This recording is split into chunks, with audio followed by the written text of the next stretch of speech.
எப்போ அப்போ நாய் நம்ம கடிக்காதா? நாய் வந்து கடிக்காத நம்மளை? அப்போ நாய் என்ன செய்யுது?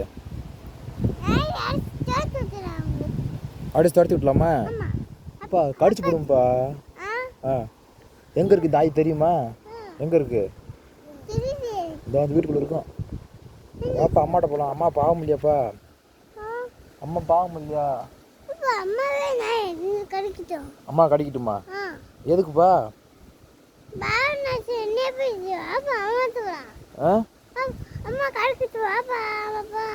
அம்மா கடிக்கட்டும். அம்மா போகலாமா? இப்போ எப்படி சோறு தும்ப? ஆ நீயா ஊற்றி திண்டுக்குருவியா? பால் சரிப்பா. சரி வாப்பா போகலாம். போகலாம் நடப்பா வரேன்.